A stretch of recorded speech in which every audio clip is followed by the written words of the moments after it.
প্রতিদিন নতুন নতুন গল্প শুনতে সাবস্ক্রাইব করুন বাংলা নভেল।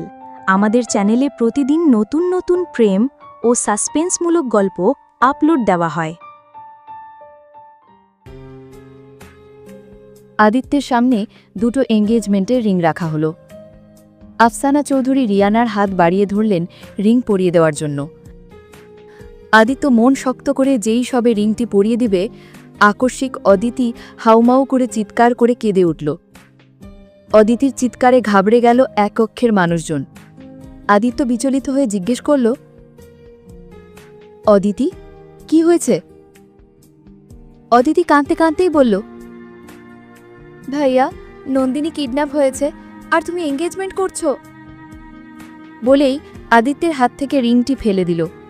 অদিতির আচরণে এক কক্ষের মানুষ সকলেই বিমূঢ় নেত্রে তাকিয়ে রইল। অদিতির কথার মানে আদিত্যের বোধগম্য হল না। কপাল কুঁচকে বোনের দিকে জিজ্ঞাসু দৃষ্টি নিক্ষেপ করতেই অদিতি আদিত্যকে দু হাতে ঝাঁকিয়ে বলল, ভাইয়া, তুমি কি শুনতে পারছো না আমার কথা? আমার ফ্রেন্ড নন্দিনী কিডন্যাপ হয়েছে। রিয়ানা হঠাৎ বলে উঠল, তোমার ফ্রেন্ড কিডন্যাপ হলে তোমার ভাইয়ের কি? তুমি এত অস্থির হচ্ছ কেন? ডিসগাস্টিং। রিয়ানা এইভাবে কথা বলায় আফসানা চৌধুরী এবং ফাল্গুনির মা আফরোজা চৌধুরী অবাক হয়ে তাকিয়ে রইলেন। তা শুনে অদিতি বলল, আমাদের ভাই বোনের মধ্যে ইন্টারফেয়ার করার তুমি কে? How dare you? রিয়ানা কঠিন চোখে তাকিয়ে বলল, আমি তোমার ভাইয়ের ফিয়ন্সে। রিয়ানার এমন দুঃসাহস দেখে আদিত্য শক্ত গলায় বলল, এটা আমাদের ভাই বোনের পার্সোনাল বিষয়, এর মধ্যে কথা বলার রাইট তোমার নেই। আর শুনো, তুমি ফিয়ন্সে কিন্তু ওয়াইফ না, আর আমাদের এখনো বিয়ে হয়নি। তোমার এমন দুঃসাহস দেখানোর পর হবে কি না সেটাও সন্দেহ। বাই দ্য ওয়ে, এমনিতেই আমার তোমাকে পছন্দ হয়নি। নেহাতি বাবার চাপে করে এসেছি, নয়তো ইচ্ছে ছিল না। বোনের পক্ষ এবং তাকে সরাসরি অপছন্দের কথা বলায় রিয়ানা অপমানিত বোধ করে ক্ষিপ্ত হল আদিত্যের ওপর। অদিতি বলল, ভাইয়া, তুমি এখনো দাঁড়িয়ে থাকবে? নন্দিনীকে কারা কিডন্যাপ করে গেছে। কি হলো, যাও। মেয়ের কান্নাকাটি দেখে আফসানা চৌধুরী কেমন যেন ইমোশনাল হয়ে পড়লেন। আনমনেই ওনার মাতৃত্ব মন কেঁদে উঠল। একজন নারী হয়ে আরেকজন নারীর দুঃখ কষ্ট বোঝার ক্ষমতা ওনার রয়েছে। তাছাড়া নন্দিনীকে তিনি খুব ভালো জানেন এবং খুব আদরও করেন, নিজের আরেকটি মেয়ের মতো ভেবে। মেয়েটার এমন একটা বিপদের কথা শুনতে পেয়ে তিনি হাহুতাশ করে বললেন, আদিত্য, দাঁড়িয়ে আছো কেন? যাও বাবা, মেয়েটার ভীষণ বিপদ। এঙ্গেজমেন্ট পরেও করা যাবে, আমরা কেউ তো পালিয়ে যাচ্ছি না। মেয়েটার সর্বনাশ হয়ে গেলে আর ফিরে পাওয়া যাবে না। তাছাড়া নিষ্পাপ মেয়েটার কিছু হয়ে গেলে ওর মা বাবার কি অবস্থা হবে একটাবার ভাবো। মায়ের কথায় আদিত্যের অন্তরাত্মা কেঁপে উঠল। আহসান সাহেব কিছু বলতে নিবে তার আগে অদিতি ওনাকে থামিয়ে দিয়ে বলল, আব্বু, প্লিজ এখন কোনোরকম সিন ক্রিয়েট করো না। নন্দিনীকে কারা কিডন্যাপ করেছে। আহসান সাহেব আর কিছু বলতে পারলেন না মেয়ের কথায়। বলেই অদিতি ভাইয়ের হাত ধরে বাইরে নিয়ে গেল। বলল, তুমি এত নির্বিকার কেন ভাইয়া? কি ভাবছো? এখনো তো ভাবার সময় নেই। তুমি এখনো এই মেয়েটাকে বিয়ে করতে চাও ভাইয়া? এই মেয়ের বিয়ে না হতে আমাদের মধ্যে ইন্টারফেয়ার করছে। বিয়ে হলে কি করবে না জানি। তাও ঠিক, বিয়ের নতুন পাত্রীর থেকে এমন আচরণ কেউই আশা করেনি। অদিতির কথায় আদিত্য বুঝতে পারল তার বোন চাইছে না এইখানে সে বিয়েটা করুক। তাছাড়া আদিত্য তো জানে তার বোন নন্দিনীকে কতটা পছন্দ করে, কতটা ভালোবাসে, আর মেয়েটার জন্য কতটা পাগল। এছাড়াও এই মেয়েটার আসল রূপও বেরিয়ে এলো গর্তের মধ্যে লুকিয়ে থাকা সাপের মতো। আদিত্য তো মরে গেলেও এই মেয়েকে বিয়ে করবে না। এখনই এই অবস্থা, এই মেয়ে এখানেই রিজেক্ট। সোনার হরিণ হাতছাড়া হওয়ায় রিয়ানা ও তার পরিবার কঠিন দৃষ্টিপাত করে দাঁত মুখ খিচালো আদিত্যের পরিবারের ওপর। আদিত্য নীরবে সবটাই দেখল, তবে সে নিরুত্তর রইল। শুধু এটাই ভাবল, বিয়ে না হতেই এই অবস্থা, বিয়ে হলে এরা কি করবে? তাদের ভাই বোনের মূল্যবান সম্পর্কে তো একদিনেই ফাটল ধরাবে। অন্যদিকে রিয়ানা মনে মনে বলল, একবার বিয়েটা হোক, তারপর তোমাদের ভাই বোনের ভালোবাসা দেখাবো। বিয়ের মাসেই তোমাদের মধ্যে ফাটল ধরিয়ে যদি না ছাড়ছি, তাহলে আমার নামও রিয়ানা খান নয়।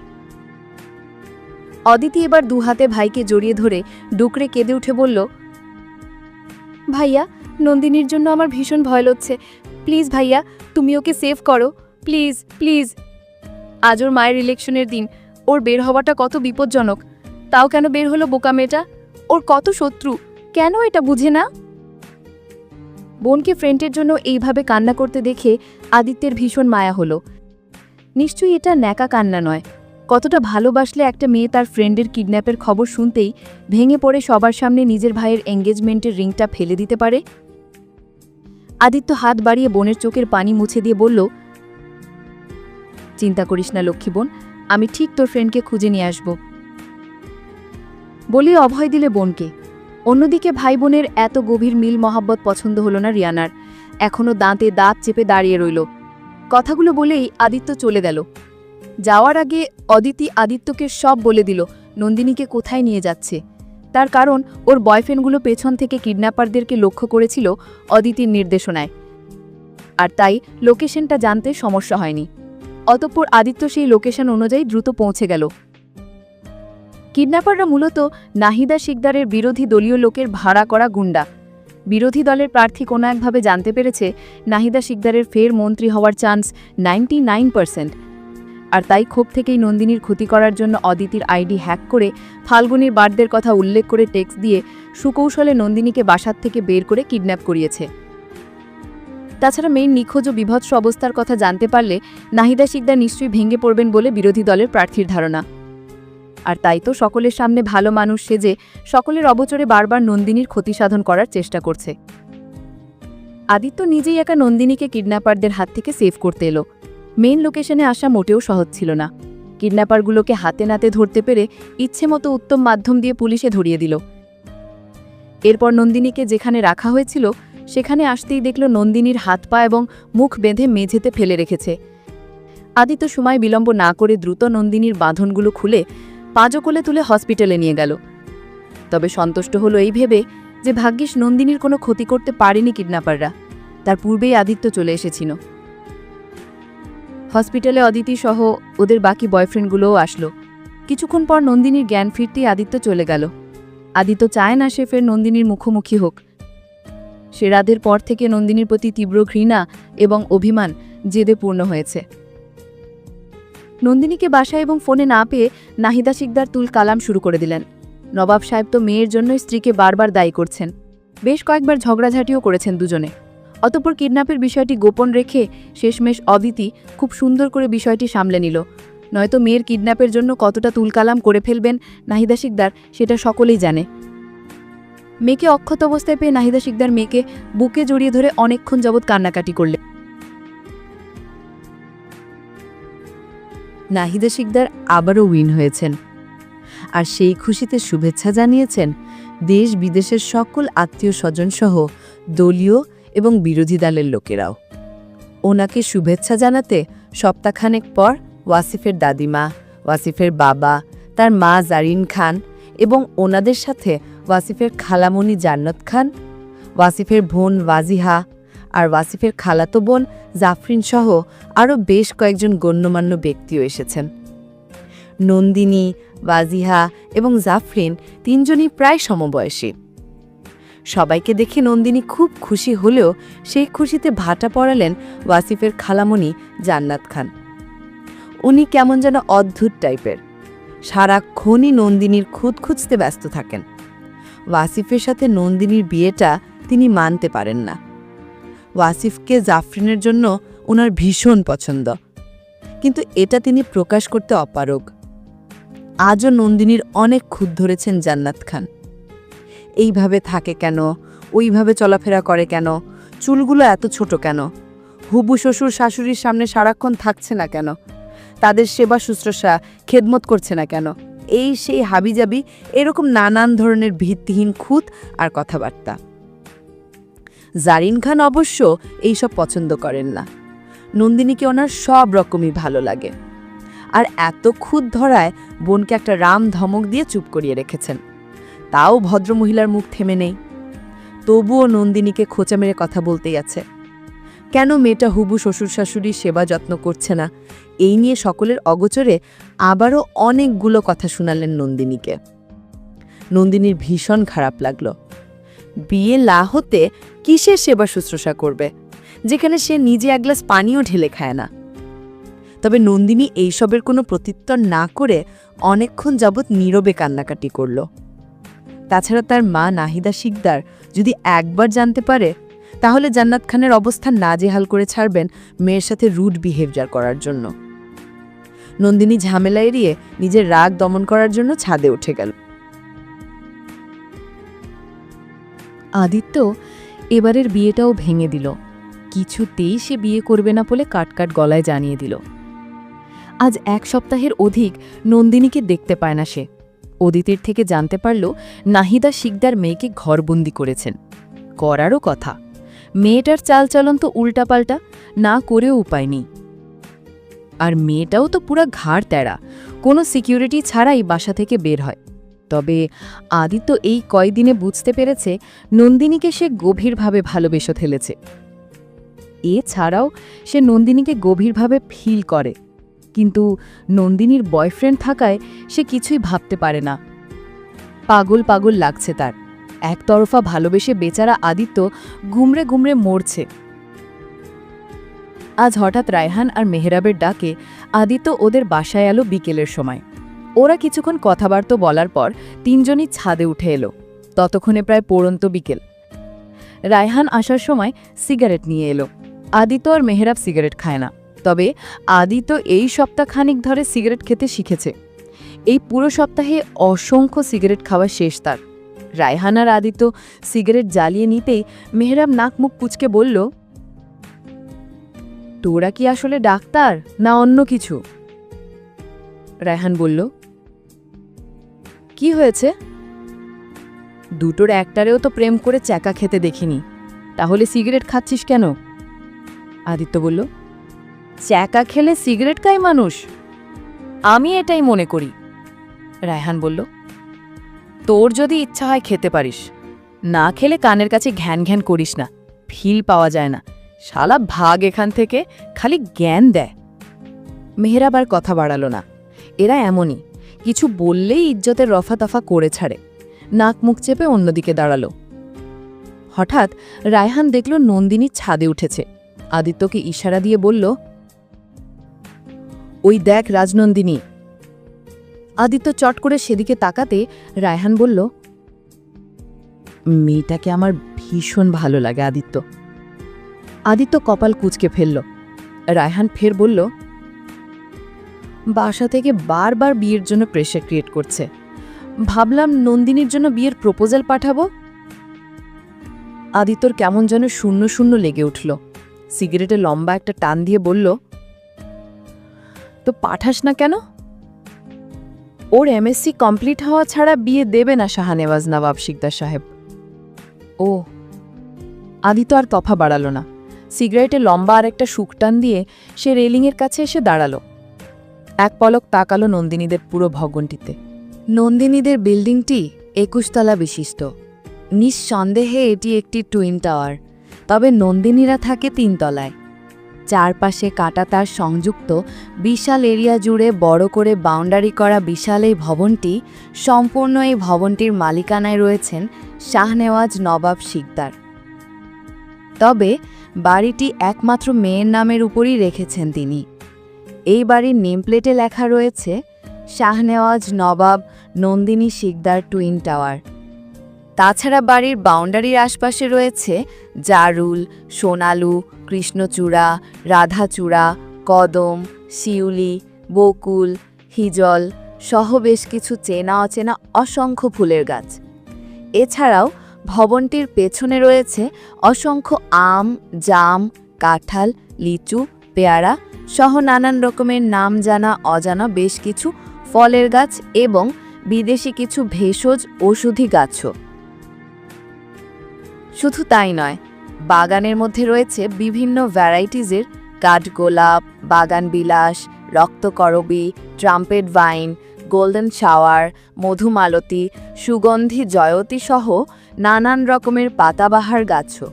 এছাড়াও বাড়ির প্রবেশপথের দুধারে রয়েছে কৃত্রিম সড়কবাতি ছাড়াও রক্তজবা, রঙ্গন, পদ্মকরবী, চন্দ্রপ্রভা এবং সিজনাল ফুলের মধ্যে গন্ধরাজ, জুই, অ্যারোমেটিক জুই, চামেলি, কামিনী, হাসনোহেনা, কাঠমালতী, স্থলপদ্ম, বোতলব্রাশ গাছও রয়েছে। আর সেই সব গাছগুলো তাদের বাড়িটি সহ বাগানটিরও দ্বিগুণ সৌন্দর্য বাড়িয়ে দিয়েছে। এছাড়াও বড় বড় গাছগুলোতে নানান রকমের অর্কিড এবং বড় মানি প্ল্যান্টের পাতা জড়িয়ে আছে। আন্দাজ করাই যায় ঢাকা শহরের অনেক আগের বাড়ি হলেও আভিজাত্যের শেষ নেই। শহরের স্বনামধন্য একজন মন্ত্রীর বাড়ি বলে কথা। নন্দিনীর ব্যালকনিতে বেশ কতগুলো কাঠগোলাপ গাছ বাইরে দিয়ে উকি দিয়ে রয়েছে।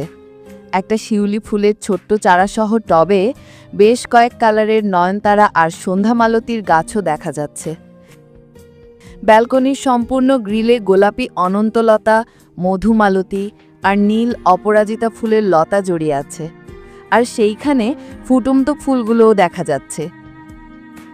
ব্যালকনির একপাশে বেশ কতগুলো ইনডোর প্ল্যান্টও দেখা যাচ্ছে। আদিত্য সিগারেটে আর একটা লম্বা টান দিয়ে চোখ সরিয়ে নিল। নন্দিনীদের ছাদে বসে আড্ডা দেওয়ার জন্য কিংবা শেষ বিকেলের কমলা রোদের আলোয় অথবা গোধূলি লগ্নে বসে চা কফি পান করার জন্য পাতানো চেয়ার টেবিল সহ অন্য পাশটায় বেশ কতগুলো ইট সিমেন্টের পাকা করা বেঞ্চও রয়েছে। আদিত্য হঠাৎ দেখল নন্দিনীদের ছাদে বেশ কতগুলো বাবল উঠছে। উৎকণ্ঠ হয়ে সারা ছাদের দিকে দৃষ্টি বুলাতেই দেখল নন্দিনী ছাদের এক পাশে বসে বাবেল ওড়াচ্ছে। আদিত্যের সুন্দর চোখজোড়া মুহূর্তেই আটকে গেল সেথায়। ইস, কি সুন্দর একটি নয়নাভিরাম দৃশ্য! আদিত্য উদ্গ্রীব হয়ে লক্ষ্য করল নন্দিনী আজ হাঁটু অবধি একটি শর্ট ফ্রক পরেছে, গায়ে ওড়না নেই। কালো রঙের হওয়ায় নন্দিনীর ধবধবে ফর্সা হাঁটুগুলো বের হয়ে আছে। দূর থেকে দেখতে কতটা আবেদনময়ী লাগছে। হাঁটুর ক্ষতগুলো শুকিয়ে গেলেও ছোপ ছোপ কালো দাগগুলো রয়ে গেছে এখনো, সেটাও স্পষ্ট বোঝা যাচ্ছে। নন্দিনীর চুলগুলো একদম ছোট, মধ্যপৃষ্ঠদেশ বরাবর। আদিত্যের দীঘল কৃষ্ণকেশ ভালো লাগলেও নন্দিনীর মধ্যপৃষ্ঠদেশ বরাবর পাতলা স্ট্রেট সিল্কি চুলগুলো দেখতে খুব দারুণ লাগছে। এলোমেলো চুলগুলোতে একটা পাঞ্চ ক্লিপ লাগিয়ে রেখেছে বাচ্চাদের মতো। শেষ বিকেলের কমলাভ রোদ নন্দিনীর চোখে মুখে পড়াতে খুব সুন্দর আর মোহনীয় লাগছে দৃশ্যটি। মাঝে মাঝে হালকা বাতাসের মৃদু ঝাপটা এসে নন্দিনীর এলোমেলো চুলগুলোকে আরও এলোমেলো করে দিয়ে বাবলগুলো উড়িয়ে নিয়ে যাচ্ছে দূর দূরান্তে। আর তা দেখে নন্দিনী বিরক্ত বোধ করে চুলগুলো আবারও পেছনে ঠেলে দিচ্ছে। বুঝাই যাচ্ছে মেয়েটা মাত্রাতিরিক্ত রেগে আছে। আদিত্য মনে মনে বিড়বিড় করে বলল, নন্দিনী ফুলের এত রাগ কিসের? নন্দিনীকে এমন রূপে দেখতেই আদিত্য এক মুহূর্তের জন্য থমকে গেল। অথচ মেয়েটা যখন শাড়ি পরে তখন কতটা পরিপূর্ণ এক যুবতীর মতো লাগে, কিন্তু এখন দেখো কাজে কারবারে 20-21 বছরের মেয়েটাকে ঠিক পুরাই একটা বাচ্চার মতো লাগছে। অসময়ে নন্দিনীর ছেলে মানুষই দেখে আদিত্য এবার পুরোপুরিভাবেই নন্দিনীর প্রেমে পড়ে গেল। এটা অস্বীকার করার কিছু নেই। আদিত্যকে স্ট্যাচুর মতো দাঁড়িয়ে থাকতে দেখে রায়হান মেহরাবকে কিছু একটা ইশারা দিয়ে এগিয়ে এলো। ওরা দেখল আদিত্য মোহাবিষ্ট নয়নে নন্দিনীকে দেখছে। রায়হান আদিত্যের কাঁধে হাত রেখে বলল, মেয়েটার প্রেমে পড়ে গেছিস নাকি দোস্ত? আদিত্য তখনও ঘোরে। মেহরাব একটু জোরেই বলল, কি দোস্ত, কোথায় হারালে? আদিত্যের সম্বিত ফিরতেই অপ্রস্তুত হল। রায়হান বলল, তাহলে বিয়ে ভাঙার কাহিনী এই? জানি না। পছন্দ করিস নন্দিনীকে? অপছন্দের তো কিছু নেই, she look so sweet. Mehrab বলল, যেভাবে তাকিয়ে রইলি মনে হচ্ছে ক্র্যাশ ট্র্যাশ খেয়ে প্রেমে পড়ে হাবুডুবু খাচ্ছিস আদিত্য। রায়হান বলল, এই জন্যই বোধহয় টেকনিক করে বিয়েগুলো ভেঙে দেয়। মেহরাব বলল, তলে তলে এত দূর, অথচ তুই একটা বারও বললি না আদিত্য। অন্তত একটা বার বলতি, আন্টিকে বলে দেখতাম। রায়হান বলল, তুই তো জানতি নন্দিনীকে আমার খুব পছন্দ আদিত্য, তাও তুই হারামির মতো কেমনে এই কাজটা করলি? মেহরাব বলল, বাদ দে তোর কথা, তাছাড়া মন থেকে ভালোবাসা হয়ে গেলে এখানে কার দোষ? রায়হান বলল, ওকে, সমস্যা নেই। আদিত্য, তুই চালিয়ে যা, আমরা হেল্প করব। নন্দিনীকে পছন্দ করলেও ভালোবাসা হয়নি। তাছাড়া মেয়েটা আমাকে দেখলেই সারাক্ষণ ভাইয়া ভাইয়া বলে ডাকে। তখন আমার ভিতর থেকে জাগ্রত হওয়া প্রেমিক প্রেমিক ফিলিংসটাই হারিয়ে যায়। So sad. মেহরাব বলল, ভালোই তো করেছে, নয়তো প্রেমে পড়ার আগে চ্যাকা খেয়ে ডিপ্রেশনে গিয়ে ব্যাকা হয়ে যেতি। রায়হান বলল, ভাগ্যিস, ভালোই হলো প্রেমে পড়িনি, নয়তো তোর কথাটা সত্যি হয়ে যেত মেহরাব। মৌনতা ভেঙে রায়হানের পূর্বের কথার প্রতিউত্তরে আদিত্য বলল, লাভ নেই, শি হ্যাজ আ বয়ফ্রেন্ড। আদিত্যের কথায় ওরা দুজন চমকালো, একসঙ্গে বলে উঠল, কি বললি? সিগারেটে একটা টান দিয়ে বলল, যা শুনেছিস সেটাই। মেহরাব বলল, তুই কিভাবে জানিস? আদিত্য তাচ্ছিল হাসল। সেদিন রাতেই তো দেখল জায়ান ওয়াসিফ শিকদার নামের ওর বয়ফ্রেন্ড কল দিচ্ছিল বারবার, অথচ মেয়েটার নিখুঁত অভিনয় আদিত্য ধরতে পারল না। রায়হান বলল, অথচ দেখ, মেয়েটাকে দেখলে বুঝাই যায় না যে তার বয়ফ্রেন্ড আছে। কি ইনোসেন্ট ভাব নিয়ে থাকে, যেন ভাজা মাছটা উল্টে খেতে জানে না। মেহরাব বলল, ঠিক বলেছিস। রায়হান সিগারেটের লম্বা একটা টান দিয়ে ধোঁয়া ছেড়ে বলল, শালার কি যুগ আসলো, সব মেয়েই ডাবল, একটাও সিঙ্গেল নাই। আমাদের সামনে দিয়ে পিচ্ছি পিচ্ছি গুড়াগাড়া পোলাপাইনরা সব গার্লফ্রেন্ড বয়ফ্রেন্ড নিয়ে ঘুরে বেড়ায়, অথচ আমরাই টের পাই না। আমাদের ভাগ্যে বউ তো থাক দূরের কথা, গার্লফ্রেন্ডও জোটে না। মেহরাব বলল, সব কপালের দোষ দোস্ত, মন খারাপ করে লাভ কি হবে? মন তো ভেঙে গেল। আদিত্যর মনোযোগ নেই তাতে, সে বাবল ওড়ানো বাবল কন্যাকে মহাবিষ্ট নয়নে দেখছে। ততক্ষণে ওয়াজিহার জাফরিন এলো ছাদে। নন্দিনী রেগে গেল ওদেরকে দেখে। দুজন স্টাফ ওদেরকে চলে যেতে বললেও ওরা শুনল না, ওরা বরং ছাদে ঘুরে আশপাশ দেখতে লাগলো। হঠাৎ নন্দিনীর গাছের একটা সূর্যমুখী ছিঁড়ে নিল জাফরিন। নন্দিনী রেগে গেল ফুল ছেঁড়ায়। ওরা দুজন ঘুরতে ঘুরতেই হঠাৎ চোখ পড়ল সিগারেট খাওয়া আদিত্য, রায়হান আর মেহরাবের দিকে। হঠাৎ জাফরিন নন্দিনীকে ডেকে বলল, নন্দিনী দেখো, তুমি এদিকে বাবেল ওড়াচ্ছ আর অন্যদিকে ছেলেগুলো সিগারেট খেয়ে এদিকে ধোঁয়া ওড়াচ্ছে।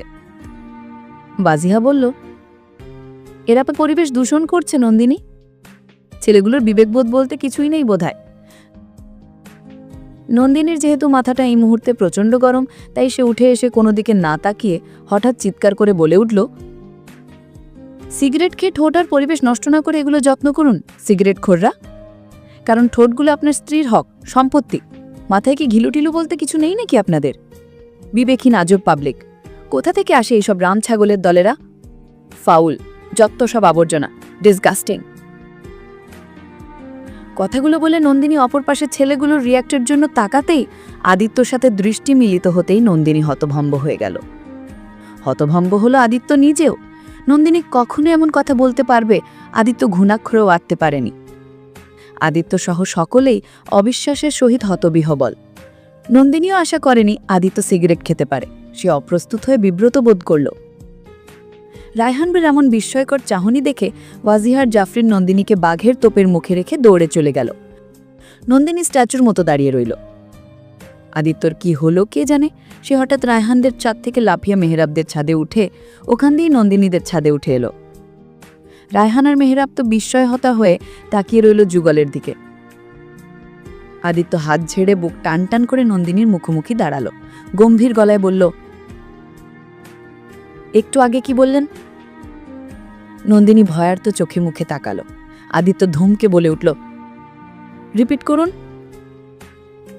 আদিত্য নন্দিনীর কম্পিত ঠোঁটের দিকে তাকিয়ে রইল। আসলেই আপনাকে বলতে চাইনি, ভেবেছিলাম অন্য কেউ। নন্দিনীর দিকে ঝুঁকে বলল, সে যেই হোক না কেন, আপনি কেন বলবেন? সিগারেট আমার বড্ড অপছন্দের, তাই। আচ্ছা। নন্দিনী কেঁপে উঠল। আদিত্য নতুন একটা সিগারেট ধরিয়ে লম্বা একটা টান দিয়ে ধোঁয়া উড়িয়ে বলল, আপনি বাবল ওড়াচ্ছেন আর আমরা সিগারেটে ধোঁয়া ওড়াচ্ছি, সেম টু সেম। নন্দিনী ভয়ার্ত গলায় বলল, বাবল ওড়ালে পরিবেশ নষ্ট হয় না, বরং সিগারেটে ধোঁয়া ওড়ালে নষ্ট হয়। আর আপনি একজন ডক্টর হয়েও পরিবেশ দূষণ করছেন, আপনার বিবেকে বাঁধে না? কথাটা শুনতেই আদিত্য সময় নিয়ে সিগারেটে আরেকটা লম্বা টান দিয়ে হঠাৎ নন্দিনীর মুখের উপর ধোঁয়া ছাড়ল। নন্দিনী কাশতে শুরু করল। আদিত্য বলল, এবার আর পরিবেশ দূষণ হবে না, মানুষ দূষণ হবে। বলেই বাঁকা হেসে কাশতে থাকা নন্দিনীর দিকে তাকিয়ে রইল। কাশতে কাশতে নন্দিনীর মুখশ্রী সিঁদুরের মতো লাল হয়ে গেল। আদিত্য নন্দিনীর চিবুক তুলে চোখে চোখ রেখে বলল, সিগারেট খেয়ে ঠোঁট নষ্ট করলে আপনার কি? নন্দিনী হাঁপাতে হাঁপাতে বলল, আমার কিছু না, আপনি আরও বেশি করে খান আদিত্য, আমার সমস্যা নেই। এই তো লাইনে এসেছেন, এবার বলুন আমার স্ত্রীকে নিয়ে আপনার এত চিন্তা ভাবনা কেন? দেখুন আদিত্য, আপনার স্ত্রীকে নিয়ে আমার কোনো চিন্তা ভাবনা নেই, আপনার মিসআন্ডারস্ট্যান্ডিং হচ্ছে। তাহলে তার হক আর সম্পত্তির কথা কেন বললেন? আমি কি জানতাম সিগারেটখোর মানুষটা আপনি, আর আপনি সিগারেটের ধোঁয়া উড়িয়ে পরিবেশ নষ্ট করছেন? অন্যায় কিছু তো বলেনি। আদিত্য নন্দিনীর ফোলা ফোলা গালগুলোর দিকে তাকালো। সিক্ত করতে মন চাইল হঠাৎ। এছাড়াও মেয়েটা হাফ স্কার্ট পরে ধবধবে ফর্সা উড়ুগুলো বের করে কাকে দেখাচ্ছে? ভীষণ রাগ উঠল তার। ওই ছাদ থেকে রায়হানার মেহরাব ড্যাব ড্যাব করে তাকিয়ে আছে এদিকে। নির্ঘাত গিলে খাচ্ছে মেয়েটার সৌন্দর্য। আদিত্য চোয়াল শক্ত করে হঠাৎ নন্দিনীর হাত থেকে বাবলের বোটেল আর পাইপটা নিচে ফেলে দিল। সেদিকে তাকাতেই নন্দিনীর চোখ জোড়া ছলছল করে উঠল। এই বাবলের বোটেলটা সেদিন তার আম্মু কিনে দিয়েছিল। আকস্মিক নন্দিনীর হাতগুলো মুচড়ে ধরল আদিত্য। নন্দিনী কোকি উঠে বলল, আহ আদিত্য, কি করছেন? লাগছে। লাগার জন্যই দিচ্ছি। ছাড়ুন, ব্যথা পাচ্ছি। এই রূপে কেন এলেন নন্দিনী ফুল? তাতে আপনার কি? আমার অনেক কিছু। আমি ব্যথা পাচ্ছি আদিত্য, হাত ছাড়ুন প্লিজ। ছাড়ব না। ছাড়ুন বলছি। পানিশমেন্ট। বলেই আরও জোরে মোচড়ে দিল। নন্দিনী কোকি উঠে অস্ত্র বিসর্জন দিতে লাগল। আদিত্যের মায়া হলেও ছাড়ল না, তার মাথা গরম হয়ে আছে। হঠাৎ বাঁ হাত বাড়িয়ে একটা গোলাপ ফুল ছিঁড়ে নন্দিনীর পাঞ্চ ক্লিপটা টান মেরে খুলে চট করে গোলাপটা বাঁ কানে গুজে দিল। নন্দিনী টের পেল না। গাল বেয়ে আরও কয়েক ফোঁটা অস্ত্র গড়িয়ে পড়তে আদিত্য হাত ছেড়ে দিয়ে সাথে সাথে লাফ দিয়ে মেহরাবদের ছাদে চলে গেল। কৃষ্ণপক্ষের তিথি দশমী। গলার কণ্ঠহারের ন্যায় আকাশে আজ এক ফালি বাঁকা চাঁদ ঝুলে রয়েছে। শান্ত, স্নিগ্ধ আর নির্মল চাঁদটি মনোরম দ্যুতি ছড়াচ্ছে। আদিত্য দেশে ফেরার প্রায় 2.5 মাস পূর্ণ হয়ে গেল। কখন কিভাবে যেন টেরই পাওয়া গেল না। বর্ষা ফেরিয়ে শরতের জানান দিল। পেঁজা তুলোয় মন ছুল। গাছে গাছে রাশি রাশি শিউলি ফুলের মালা দেখা গেল। টিকটিক করে ঘড়ির কাঁটা রাত 2:30টার ঘরে। গলার কণ্ঠহারের ন্যায় ওই এক ফালি বাঁকা চাঁদের সৌন্দর্য দেখতে দেখতে আদিত্য ব্যালকনিতে দাঁড়িয়ে গোটা 7 সিগারেটের ধোঁয়া উড়িয়ে 8তম সিগারেটের ধোঁয়া ওড়াতে ব্যস্ত। হঠাৎই শরৎ হেমন্তের সন্ধিক্ষণে নির্জন নিশীতে বয়ে যাওয়া এক রাস হিমেল হাওয়া তার বলিষ্ঠ দেহটায় ছুঁয়ে দিতেই তার সমস্ত শরীর শিহরিত হয়ে উঠল মুহূর্তেই। তার মন আর মস্তিষ্ক সে কখন থেকেই অস্থির, বিষণ্ণ, উৎকণ্ঠিত। নন্দিনীর সাথে তখন অমন রুড বিহেভ করায় আদিত্যের কেমন যেন প্রচণ্ড গিল্টি ফিল হচ্ছে।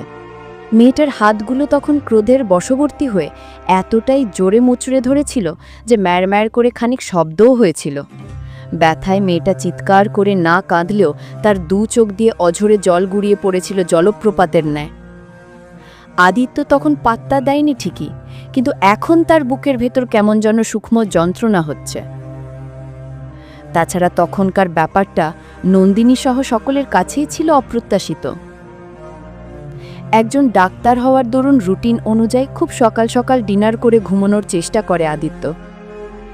আজ রাতেও প্রায় 11টা থেকে বেশ কয়েকবার ঘুমানোর চেষ্টা করলেও বিধিবাম ঘুমের দেখা মেলেনি তার 2 চোখে। আদিত্য সিদ্ধান্ত নিল সেদিন রাতের মতো আজও একবার নন্দিনীকে দেখে আসবে। কে জানে কি করছে মেয়েটা, ব্যথায় আবার জ্বর-টর আসেনি তো। মেয়েটার পুরো শরীরই আবার মাখনের মতো নরম তুলতুলে, যেন ধরলেই হাওয়াই মিঠাইয়ের ন্যায় ভ্যানিশ হয়ে যাবে। আদিত্যের মনে হলো মেয়েটা এখনও শরীরে বেবি লোশন ইউজ করে, নয়তো এত নরম হওয়ার তো কথাই নয়। কথাগুলো ভেবে অতঃপর এত রাতে রিস্ক নিয়ে বাঁকা চাঁদের জ্যোৎস্না গায়ে মেখে মায়াবী আলোয় নন্দিনীর বেডরুমে ঢুকে সর্বপ্রথম ডোরগুলো ভেতর থেকে লাগিয়ে দিল। সেদিনের ন্যায় লাইট না জ্বালিয়ে ল্যাভেন্ডার ফ্লেভারের সুগন্ধিময়ী একটা ক্যান্ডেল ধরালো। মোমবাতির ক্ষীণ কমলাভ দীপ্তিতে সর্বপ্রথম চোখ পড়ল হাঁটু মুড়িয়ে জবুথবু হয়ে গভীর নিদ্রায় আচ্ছন্ন হয়ে থাকে নন্দিনীর উপর। আদিত্য বিচলিত হয়ে দ্রুত কাছে গেল। পায়ের তলায় অ্যাপেল ব্যান্ডের ল্যাপটপটা পড়ে রয়েছে অনাদরে। একটু পা নড়াচড়া করলেই ঠাস করে নিচে পড়ে যাবে, এতে কোনো সন্দেহ নেই। তখন ল্যাপটপটাও পটল তুলবে। ল্যাপটপের পাশে অর্ধ খাওয়া এক মগ কফি। আদিত্য ল্যাপটপ গুছিয়ে ক্যাবিনেটের উপর রাখল, কফির মগ সরিয়ে নিল। ঝুঁকে নন্দিনীর ললাটে হাত রাখতেই চমকে উঠল। মেয়েটার সারা শরীর জ্বরে পুড়ে যাচ্ছে, শীতে দাঁত মুখ খিঁচে জবুথবু হয়ে কাঁপছে। আদিত্যের শীতল স্পর্শে নন্দিনী নড়ে চড়ে উঠল। ঘুমন্ত অবস্থায় নন্দিনী বোধহয় কিছু টের পেল। নাসিকা দিয়ে সুগন্ধি খোঁজার চেষ্টা করল। আদিত্যের মনে হলো মেয়েটার স্বপ্ন আর বাস্তবতার মাঝে আটকে রয়েছে এবং পরিচিত কারো সুগন্ধি খোঁজার চেষ্টা করছে, আর না হয় ল্যাভেন্ডারের মোহনীয় মাতাল করা সুবাস। হঠাৎ হাতের দিকে চোখ পড়তেই দেখল মোমরঙা ত্বকে কালো দাগ পড়ে ফুলে রয়েছে। মোমবাতির ক্ষীণ কমলাভ দীপ্তিতেও সেটা স্পষ্ট বোঝা যাচ্ছে। আদিত্যের অস্থিরতা ক্রমশ বাড়ল। কিয়ৎ মুহূর্তেই ঘেমে নিয়ে একাকার হয়ে গেল। নিজের উপর প্রচণ্ড ক্রোধ জন্মালো। কতটা নির্দয় হলে অহেতুক কারণে একটা নির্দোষ মেয়েকে সে এভাবে আঘাত করতে পারে। বিষয়টা সিরিয়াসলি না নিয়ে মজা করেও নেওয়া যেত তখন। এত রাগবে নাই বা কেন? মেয়েটা তখন কি পরেছিল? হাঁটু অবধি একটা হাফ স্কার্ট। সেটা দেখতেই তো তখন মাথা খারাপ হয়ে গিয়েছিল তার। আদিত্য সরে এলো। আসার সময় সঙ্গে করে কিছু মেডিসিন এনেছিল, সেগুলো বেডের উপর রেখে বের করতেই হঠাৎ চোখ পড়ল হাঁটুর দিকে। আদিত্যের ফের ক্রোধ জন্মালো। মেয়েটা হাঁটু অবধি একটা ফ্রক পরে শুয়ে আছে এখন। ধবধবে ফর্সা হাঁটুগুলো তখনের ন্যায় বের হয়ে আছে। এখন তো আরও বেশি আবেদনময়ী লাগছে। আদিত্য চোখ সরিয়ে নিল, তবু অবাধ্য চোখজোড়া বারবার সেদিকে চলে যাচ্ছে। আদিত্য দাঁতে দাঁত চাপল। কে বলবে এই মেয়েটা শাড়ি পরলে একটা পূর্ণবতী রমণীর মতো লাগে? বারক কয়েক তপ্তশ্বাস ফেলল। নারীরা আজন্ম পুরুষকে পুড়িয়ে যায় বোধহয় এই আগুনের রূপ, আর বোকা নির্বোধ পুরুষেরাও না বুঝে অসীমভাবে পুড়তে থাকে এই রূপের মোহের আগুনে। হঠাৎ আদিত্যের মনে চাইল এবার হাঁটুগুলো মোচড়ে দিতে, যাতে এই ধরনের পোশাক আর জীবনেও দ্বিতীয়বার না পরে। হঠাৎ মনে পড়ল সে তো আমেরিকা থাকাকালীন কত নারীকে আরও বাজে আর মিনি পোশাকে দেখেছিল। এক পর্যায়ে এসব দেখায় অভ্যস্ত ছিল। তাহলে নন্দিনীর ব্যাপারে বারবার ক্রোধ জন্মায় কেন? আদিত্য জানে না এই প্রশ্নের প্রত্যুত্তর। তাছাড়া মেয়েটা যা পড়ুক তাতে তার কি? সে কেন যে পরে মেয়েটার বেডরুমে ঢুকে মেয়েটার লাইফস্টাইল নিয়ে অকারণে ইন্টারফিয়ার করছে? আদিত্য নিজেকে ধিক্কার দিতে মন চাইল। আবার ভাবল, সে না ঢুকে যদি অন্য কেউ ঢুকত তাহলে কি হতো আজ? মনে মনে বলল, আচ্ছা, মেয়েটা কি রোজ রোজ এইসব ড্রেস পরে থাকে? তাহলে মেয়েটার পা মোচড়ে দেওয়ার সিদ্ধান্তটা তার সঠিকই ছিল। এবার আর অপরাধবোধ জাগল না মস্তিষ্কে। হঠাৎই মনে পড়ল মেয়েটার তো আবার বয়ফ্রেন্ডও আছে। বয়ফ্রেন্ড হয়তো এই রকম দেখতে পছন্দ করে, কিংবা নন্দিনীকে এইভাবে দেখতে অভ্যস্ত। মেয়েটা যাই পড়ুক তাতে তার কি? মেয়েটার উপর একটু বেশি অনধিকার চর্চা হয়ে যাচ্ছে না তার? নিমিষেই আদিত্যের মনটা কৃষ্ণমেঘে ঢেকে গেল। ভাবল মানবতার খাতিরে সে শেষবারের জন্য যেটা করতে এসেছে সেটা করেই চিরবিদায় নেবে, যেহেতু দোষটা তার। এরপর মেয়েটা জাহান্নামে যাক, তার কি?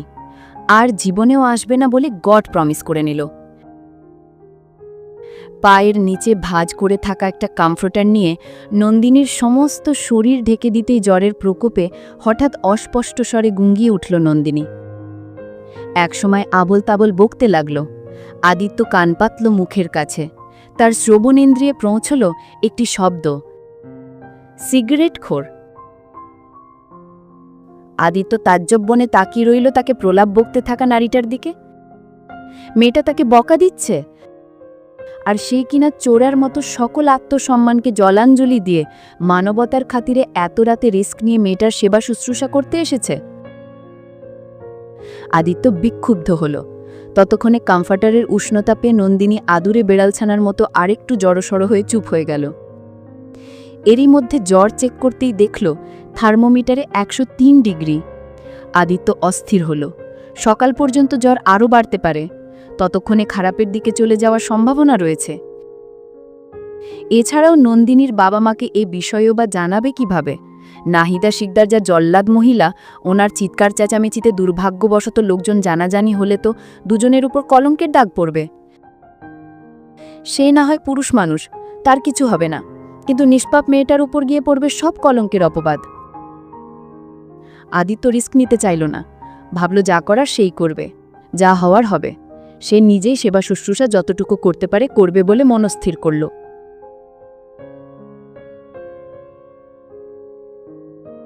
ভিডিওটি এই পর্যন্ত দেখার জন্য অনেক অনেক ধন্যবাদ। আজকের পর্বটি ভালো লাগলে লাইক দিয়ে একটি সুন্দর কমেন্ট করে যাবেন।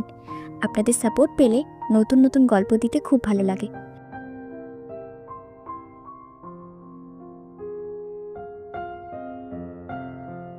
ধন্যবাদ সবাইকে। ভালো থাকবেন, সুস্থ থাকবেন।